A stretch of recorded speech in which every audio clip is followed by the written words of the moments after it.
Textos fuera de contexto. Capítulo 12. Serás salvo tú y tu casa. Por Daniel Puerto. Ellos respondieron: Cree en el Señor Jesús y serás salvo tú y toda tu casa. Hechos, capítulo 16, versículo 31. En una reunión de oración un tiempo atrás, una hermana pidió que la acompañáramos pidiendo a Dios por la salvación de sus familiares. Si mal no recuerdo, ella mencionó a su padre, sus hermanos y tíos.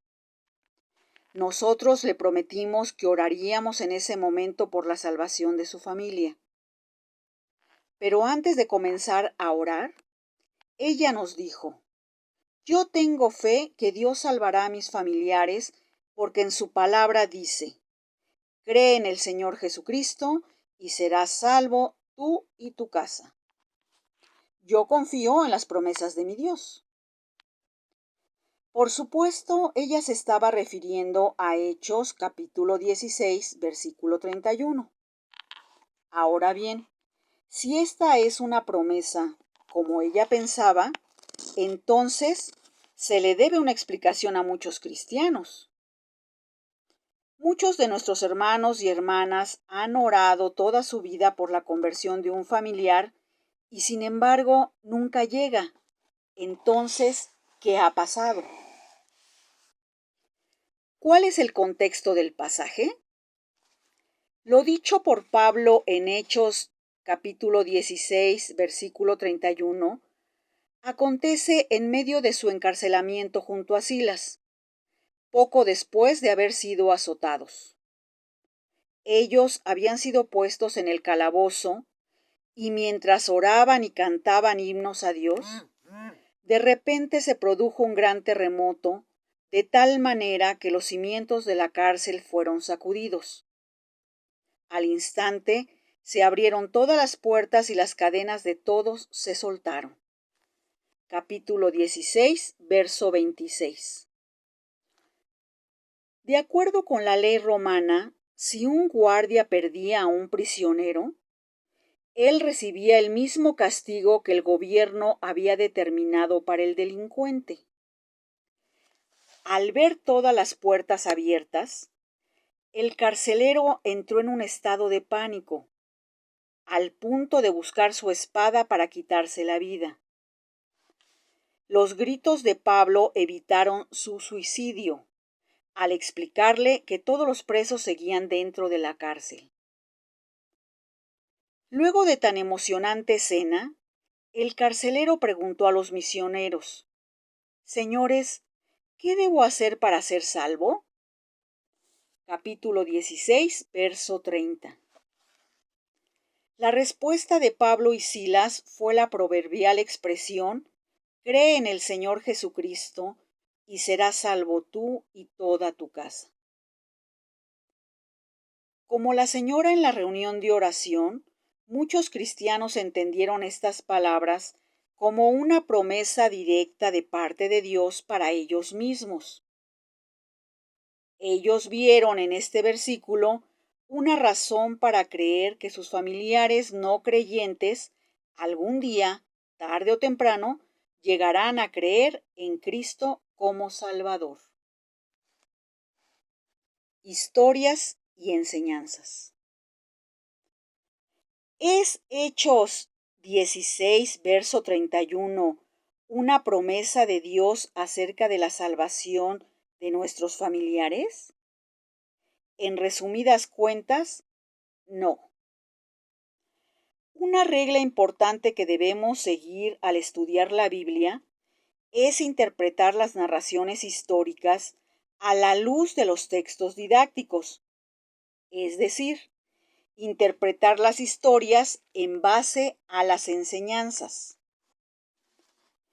El término didáctico viene de la palabra griega que significa enseñar o instruir. La literatura didáctica enseña o instruye.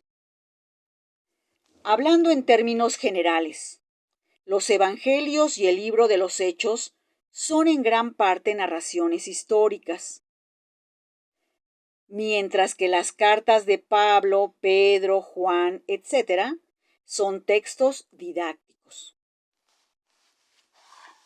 Los reformadores del siglo XVI tenían como principio hermenéutico que las epístolas interpretan los evangelios, en lugar de que los evangelios interpreten las epístolas.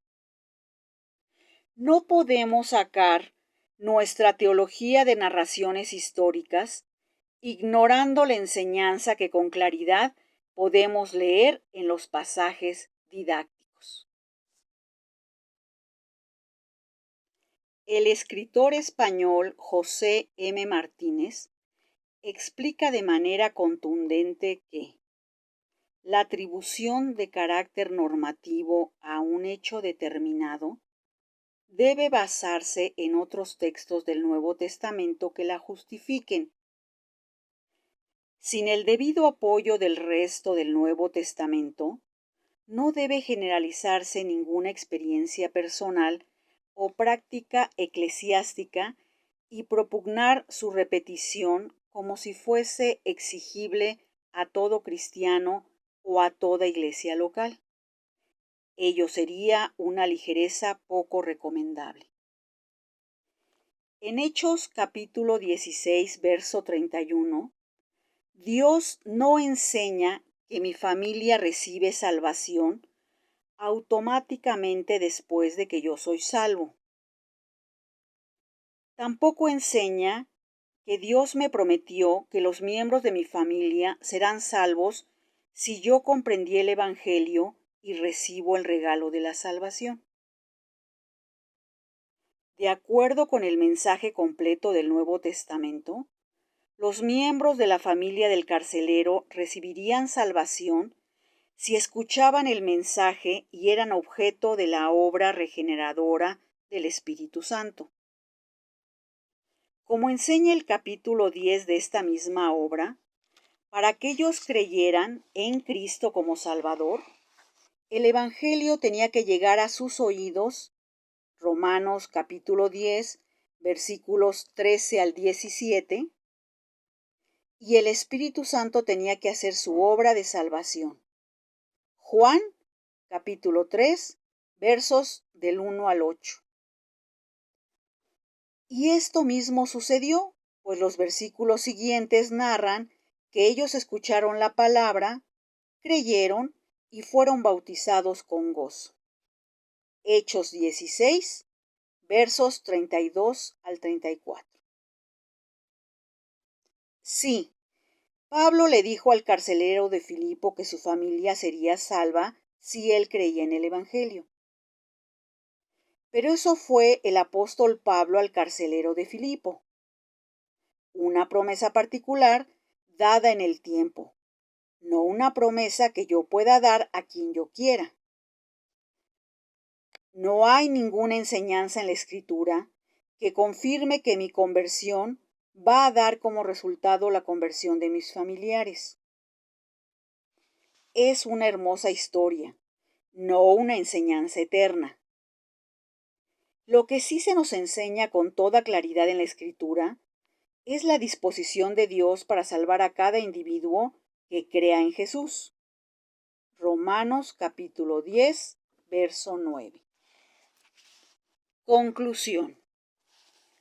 Para que los miembros de mi familia que no son salvos lleguen a recibir el regalo de la vida eterna, el mensaje del Evangelio debe llegar a ellos y el Espíritu Santo debe alumbrar su entendimiento y hacerlos nacer de nuevo. Como creyente, oro por la salvación de aquellos familiares y amigos que no recibieron el regalo de la vida eterna. Sin embargo, pensar que en Hechos 16, verso 31, encuentro una promesa de Dios para la salvación de mi familia, es poner en boca de Dios lo que Él nunca dijo. No esperemos que cumpla lo que Él no ha prometido. Tampoco dejemos de predicar a quienes amamos. Nuestro Dios se goza en salvar.